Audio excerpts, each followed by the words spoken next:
Një ngjarje e rëndë ndodhi mesditën e sotme në Shkodër, ku një grup të rinj u përfshi në një sherr me thika.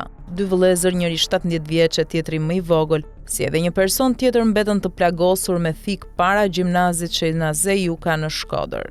Ngjarja e rëndë u regjistrua në orën 11:10 të 12 dhjetorit, kur nxënësit duhet të ishin në mësim. Nga të dhënat e deri tanishme, mësohet se dy vëllezërit po qëndronin përpara portës së shkollës, kur aty mbërritën me makinë një grup të rinj. Fillimisht grupi i adoleshentëve përplasën dhunshëm me grushte, e më pas njëri prej tyre, i cili në video dallohet me xhup të kuq, nxjerr një thik dhe qëllon dy vëllezërit.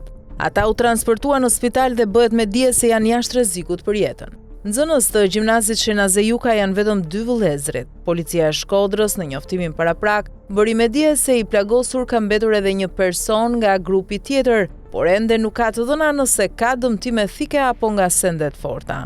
Në vendin e ngjarjes ka mbetur xhupi e kapelja e njërit prej të plagosurve. Në kapele shkruhet "Pain don't hurt", shprehje kjo që përdoret për të treguar trimëri e forcë. Nuk dihet ende motivi i kësaj ngjarje të rëndë, që vjen direkt pas vrasjes së 15 vjeçarit në Durrës. Ngjarje të tilla kanë tronditur jo pak opinionin publik. Më 18 nëntor 2024, 14 vjeçari Martin Cani u qellua për vdekje me thik në zemër nga një bashkëmoshatar i tij në afërsi të shkollës 9 vjeçare Fanoli. I plagosur në këtë konflikt të nisur për motive banale, mbeti edhe shoku i tij. Një tjetër rast është regjistruar në gusht të këtij viti në fshatin Pirg të Maliqit, ku i vdekur mbeti 14 vjeçari Erald Xhejo pasi u qellua me thik. Ndërkohë Erion Boba, 15 vjeç, ndroi jetë disa ditë më parë pas një sherrri të nisur nga rrjeti social TikTok. Ai u godit me thik në zemër nga një 14 vjeçar.